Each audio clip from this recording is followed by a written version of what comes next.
अगर डायरेक्टली हिंदू की बात करोगे तभी तुम एजुकेटेड हो, नहीं तो बेवकूफ हो एक नंबर के। ये स्टेट रहेगा कि नहीं इंडिया में उस लेवल तक डिसाइड होने वाला। एनर्जी में तो एक स्टेट कंट्री का इलेक्शन हो जाता है बच्चों को भी दिखाना कि ये देखो भाई अनार्की कैसी क्या है। और डेमोक्रेसी एक फ्रॉड कॉन्सेप्ट है, तुम्हारे कुछ नहीं कर पा रहे मोदी जी वहां। सुब्रमण्यम स्वामी क्या बोलते हैं कि मुस्लिम्स को वोटिंग राइट छीन लेना।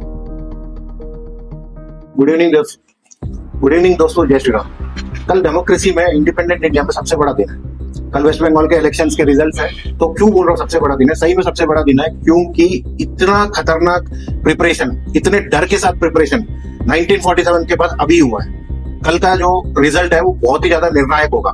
बहुत लोग बहुत कुछ करेंगे, बहुत कुछ करने के लिए तैयार बैठे हैं। इस इलेक्शन को बच्चों को भी बताना कि इंडिपेंडेंट इंडिया में ऐसा भी हो सकता है 2026 में डेमोक्रेसी की दुहाई देने वाले, तुरंत बीजेपी के ऊपर, सेंट्रल गवर्नमेंट के ऊपर, अरे डेमोक्रेसी खराब हो गया, खत्म हो गया, ये सब बोलने वाले। टीएमसी ने जो किया, चुप, एकदम चुप। आपको पता है अगर गलती से भी टीएमसी आ गई, भले ही सीआरपीएफ वहां पे 80,000 लोग हो, तब भी कितने लोगों की जाने जा सकती है। आपको लगता है कि 5 साल ठीक है, 2 महीने सीआरपीएफ एक्सटेंड कर दिया, आपको लगता है 5 साल में कुछ नहीं कर पाएंगे?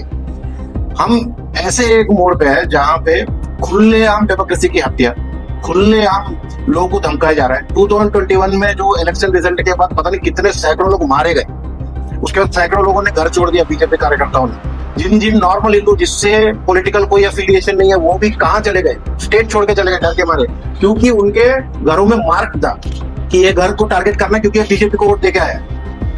किसी ने बात किया, कोई मीडिया बात किया कि भाई ऐसा हो रहा है? अभी भी मीडिया बात कर रहा है कि टीएमसी ने क्या किया और टीएमसी क्या क्या करने वाला है। 80,000 से ज्यादा सीएपीएफ लगाने पड़ी, सीआरपीएफ की गाड़ी, मिलिट्री गाड़ी घूम रही है सिटीज के बीच में, तब भी टीएमसी वाले धमका रहे हैं।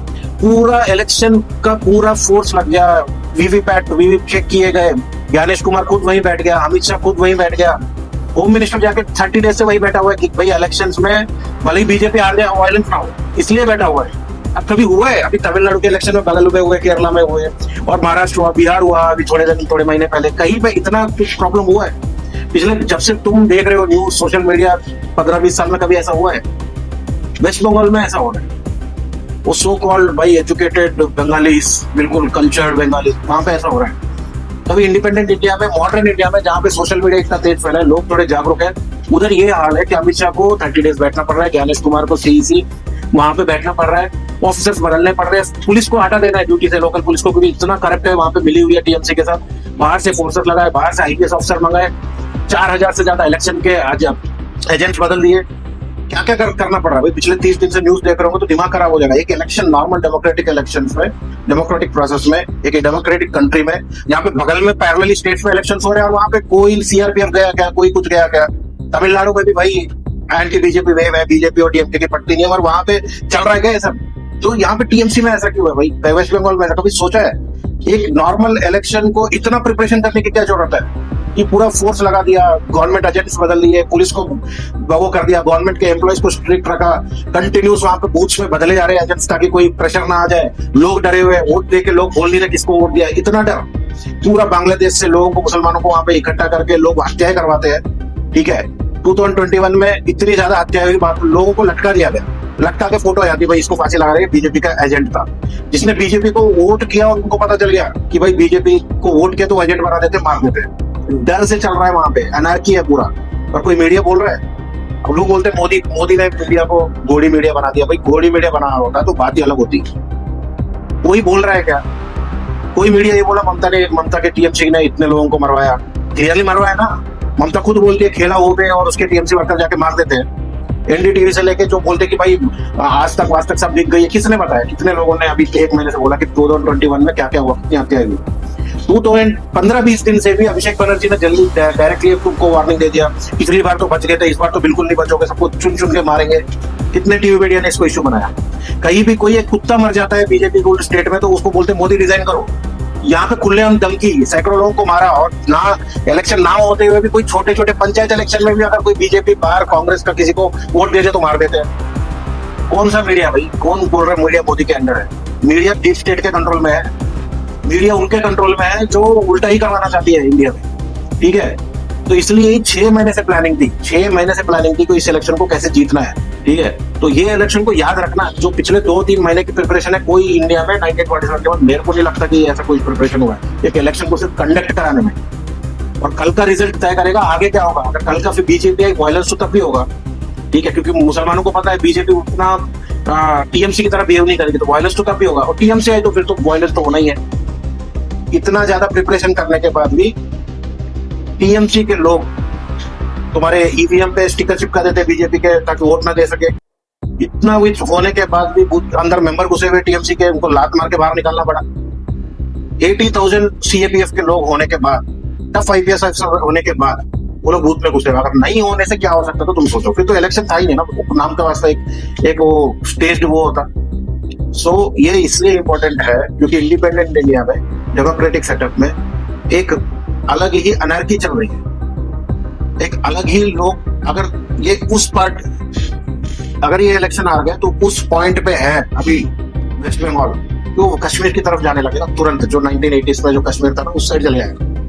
इतना इंपॉर्टेंट है। अगर इधर इलेक्शन, अगर बाई चांस टीएमसी जीत भी गई, वायलेंस होगा, तो भाई प्रेसिडेंट रूल लगाना तय है जाना, क्योंकि वो डेमोक्रेसी का जो नाटक है ना कि भाई जीत गए, एक साइड चुप रहो, दूसरे साइड बीजेपी की गलतियों को दिखाते रहो, एक साइड कुछ भी करे चुप रहो, फिर वो डेमोक्रेसी नहीं है, नॉनसेंस है। ठीक है, तो हटा दिया, अगर टीएमसी आ गई तो प्रेसिडेंट रूल लगेगा 4 दिन में, वो लगना चाहिए था। क्योंकि ठीक है अभी अपना डेमोक्रेटिक वे में करन दो, क्योंकि अगर तुम प्रेसिडेंट रूल लगाओगे 6 महीने बाद से ममता उसमें तुम्हारा क्या बोलते हैं इमोशनल करके वोट लेने की कोशिश करेगी, वो सब बहुत ज्यादा प्लानिंग था। तो बोला कि इसको डेमोक्रेटिक प्रोसेस में करने दो, और पूरा दम लगा दिया बीजेपी।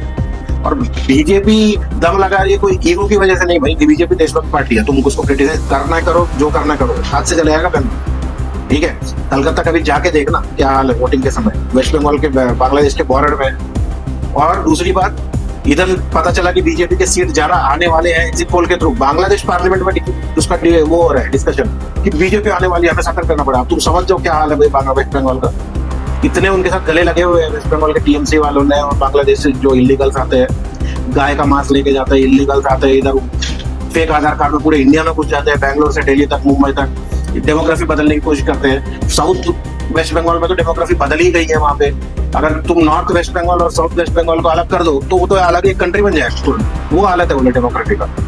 और वहां पे डेमोक्रेसी के जो चोमू है, जो बहुत ज्यादा हिदायत देते रहते हैं, बहुत ज्यादा ज्ञान बांटते रहते हैं, वो एकदम चुप रहते हैं, क्योंकि वो उनको डेमोक्रेसी से पता मतलब नहीं है, वो बेवकूफ बनाना है, उनको पैसे मिले हुए क्या करना है, वो अपना काम कर रहे हैं।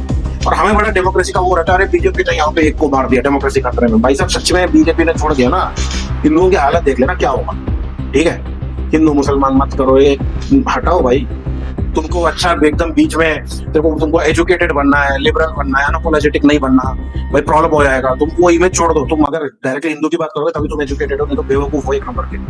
ठीक है, तो ये इलेक्शन इसलिए इंपॉर्टेंट है और कल का रिजल्ट इसलिए इंपॉर्टेंट है क्योंकि एक स्टेट का फ्यूचर डिजाइन होने वाला है। हर स्टेट हर इलेक्शन में यही बोलता है ना, कोई भी पार्टी है फिर भी चल जाता है, कुछ नहीं होता, एक कम डेवलपमेंट करते फिर हारती है। पर ये ऐसा नहीं है, स्टेट का डेमोक्रेसी डिसाइड करने वाला है, स्टेट रहेगा कि नहीं इंडिया में उस लेवल तक डिसाइड होने वाला है। ठीक है, ये इलेक्शन को बताना कि 6 महीने से क्या प्रिपरेशन हुई थी एक नॉर्मल स्टेट इलेक्शन कंडक्ट कराने के लिए। CRPF, CAPF, IPS officer, electoral booth worker से लेके सीईसी, होम मिनिस्टर तक वहां पे होना, बड़े बड़े लोगों का आके वहां पे वो करना। और उसके बावजूद भी ममता बनर्जी बोलती है खेला हो गए, अभिषेक बनर्जी बोलता है कि भाई तुमको पिछली बार छोड़ दिया था, इस बार मारेंगे हम। और उसका जो एक जहांगीर करके जो बहुत फेमस एमएलए है, जो बहुत ही बड़ा गुंडा टाइप है, वो क्लियरली मार्क करवा रहे हैं 2 दिन पहले रिजल्ट से कि किसको अटैक करना है। वो क्लियरली बोल रहे हैं अगर तुम नहीं करोगे फिर देखना बीजेपी वाले रहेंगे क्या बचाने। इतना होने के बाद, इतनी सिक्योरिटी लगाने के बाद भी ये टीएमसी की हालत है और ये वेस्ट बंगाल की हालत है। ठीक है, तो डेमोक्रेसी की दुहाई देते समय ये हमेशा याद रखना, ठीक है, कि तुम डेमोक्रेसी रियल में चाहते हो या रियल में समझते हो, या फिर ठीक है सेंटर के अगेंस्ट गुस्सा किसी ने सिखा दिया, government has to be criticised, नहीं तो प्रॉब्लम हो जाएगा, वो आपके अच्छे कामों को क्रिटिसाइज कर रहे हो ना, खुद के सिक्योरिटी को भी बोल रहे हो कि नहीं नहीं नहीं डेमोक्रेसी एक सच बताओ लॉन्ग टर्म में फ्लॉड कॉन्सेप्ट है। ठीक है, डेमोक्रेसी एक फ्लॉड कॉन्सेप्ट है तुम्हारे सर पे। वो तब तक ही सही है जब सारे लोग एक जैसे सोचते हो।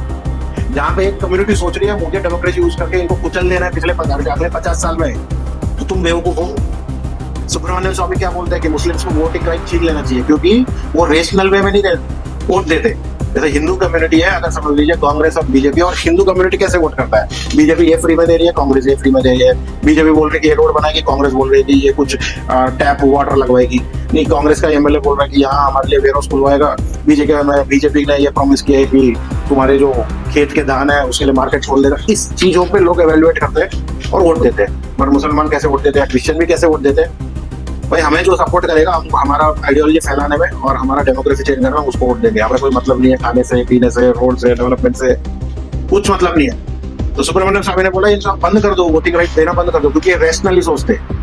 ठीक है, ये सिटिंग एमपी की बात कर रहा हूँ, ये हवा बात नहीं कर रहा। तो डेमोक्रेसी तभी तक है जब तक सब एक जैसे सोचते हैं और थोड़ा रैशनल सोचते हैं। रैशनल मतलब साइंटिफिक, रैशनल मतलब लॉजिकल।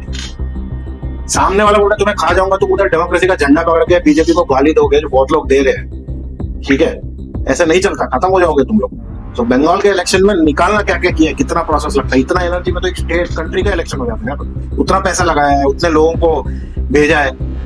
इंडियन आर्मी के लोग इतने लोग नहीं जाते पाकिस्तान बॉर्डर पे पीओके में टेररिस्ट मारने, जितने सीएपीएफ के लोग बंगाल में।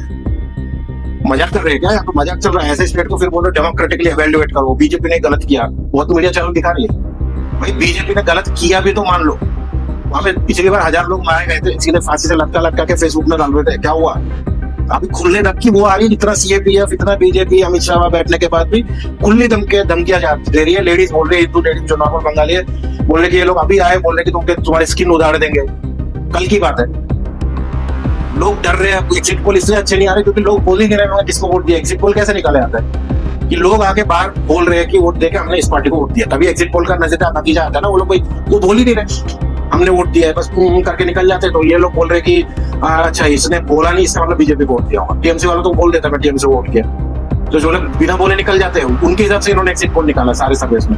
इतना डर, भाई तुमने कहीं देखा यूपी में या दिल्ली में वोट करके आए और तुम बोल रहे हो कि हम डर लग रहा है बोलने में? सीधा बोल रहे हो कि कांग्रेस किया, बीजेपी किया, जो भी पार्टी किया। यहाँ पे इतना डर, वो सोचो किस लेवल पे चल रहा है। ये बहुत इंपॉर्टेंट इलेक्शन है। पूरे जितने पिछले 15 साल में जितने स्टेट सेंटर इलेक्शन, सबसे ज्यादा इंपॉर्टेंट इलेक्शन है ये। 2021 में ही अगर ऐसा प्लानिंग के साथ किया होता तो ममता जीतनी बाकी।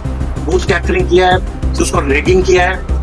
कैप्चरिंग और रेगिंग में बहुत डिफरेंस है। बूथ कैप्चरिंग का मतलब होता है वहां पे टीएमसी के गुंडे घुस गए और वोट करने ही नहीं दे रहे, खुद ही दबा दे रहे सबको लाके, और वहां बाहर से भगा दे रहे, वो होता है कैप्चरिंग। रिगिंग का मतलब होता है वीवीपैट जो सिस्टम है उसमें रिगिंग होना मुश्किल है। तो ये लोग जो मेन जहाँ पे सारे वो रखे जाते हैं, और तुम्हारे वीवीपैट सिस्टम जहाँ पे सारे एक जगह रखे जाते हैं, उधर जाके अपना काउंटिंग में हेरा फेरी करवा देते हैं। तो ये टीएमसी नहीं तो पिछली बार भी नहीं आती। सो इतना डेंजर, और इस बार नहीं है तो भाई तो प्रेसिडेंट रूल लगना चाहिए, क्योंकि ममता बनर्जी का जो गवर्नमेंट है वो चलने लायक है, उसे भी पता है उसे। वो सच में दिल पे हाथ रख के बोले कि सही में मैं चला रही हूँ, तो उसे भी पता है ये चीज नहीं चलना चाहिए ऐसा स्टेट। ठीक है, ऐसा कहीं होता ही नहीं यार। बिहार बोलते थे सबसे कि बैकवर्ड स्टेट है, वहां पे अच्छे से इलेक्शन हो गए अभी। ठीक है, केरला कम्युनिस्ट स्टेट है, वहां पे इलेक्शन खत्म, कुछ हुआ ही नहीं। वेस्ट बंगाल इंटेलिजेंट इंटेलेक्चुअल का स्टेट, मार रहे वो कम्युनिस्ट 30 साल राज किया, उन्होंने दूसरे पार्टियों को आने नहीं दिया, उन्होंने भी वही किया। ममता उसी के खिलाफ लड़ी, कम्युनिस्ट को हराई 2011 में, फिर वो उन्होंने वही मेथड ले लिया, सबके फाइल वो कर रही है। बस मुसलमान का साथ लो, बांग्लादेश से आते हैं काटने पाटने में नंबर बने, गुंडे उंडे बनाओ, खिलाओ उनको, बस हमें जिता दो, पावर में रहेगा तो हम जितने स्कैम करे सब नीचे रहेंगे, पावर में रहना। तो ममता जिस हिसाब से नीचे लेवल से आई थी 2010 तक, वो तो भूल गए अपने आप को, अलग ही ममता थी, अलग ही है। तो देख लेना, वो खुद ही बांग्लादेशी इन्फिल्ट्रेटर्स के खिलाफ बोली थी पार्लियामेंट में 2010 से पहले कि तुम आधार बनाओ या कोई आइडेंटिटी कार्ड बनाओ, नहीं तो बाहर से वहां से बहुत आ रहे हैं यहाँ पे। अब उन्हीं का यूज करके पावर में, तो ऐसे ही बदलते हैं। अब इतना सिचुएशन खराब हो गया है कि उसके बिना ये सोच ही नहीं सकते कि इलेक्शन जीतना है। तो हिंदू यूनिटी करवाना था, अमित शाह गए, मोदी गए, योगी गए, हिमंता गए, बहुत लोग गए, आश्वासन दिया।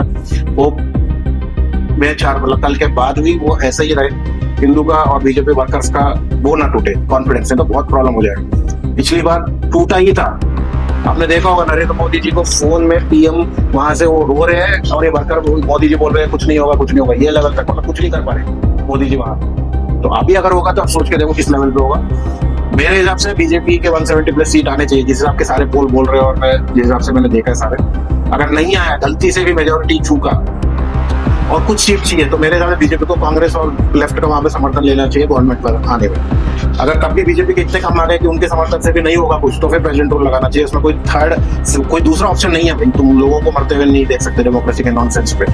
ठीक है, सियापा है जो डेमोक्रेसी उधर वेस्ट बंगाल में। ठीक है, तो ये कल का इलेक्शन बहुत इंपॉर्टेंट, थोड़ा काम छोड़ के थोड़ा देखना क्या है, क्या चल रहा है, बहुत इंपॉर्टेंट है। बच्चों को भी दिखाना कि ये देखो भाई अनार्की कैसे होती है। और ठीक है, बीजेपी इंपॉर्टेंट क्यों, बीजेपी इंपॉर्टेंट है, पार्टी का मेंबर हूँ, कुछ नहीं हूँ पार्टी मेंबर, दिमाग मेरा ओपन है। ठीक है, मुझे को जहाँ क्रिटिसाइज करना क्रिटिसाइज करो, और जहाँ पे सपोर्ट करना सपोर्ट करो। दूसरी पार्टी को कोई दिक्कत नहीं है, सब तो देश बेचने में लगे हुए हैं, बस उनको कुछ नहीं, बस वोट पाना, बाहर ऊपर आना, लूटना, निकल लेना। तो मेरे को कोई वो नहीं है कि भाई मैं तो सपोर्ट करूंगा बीजेपी। और आप भी बच्चों को दिखाना कल, यूथ को दिखाना कल, और सपोर्ट करवाना बीजेपी का। बहुत इंपॉर्टेंट है, बहुत इंपॉर्टेंट है। ठीक है, थैंक यू, धन्यवाद।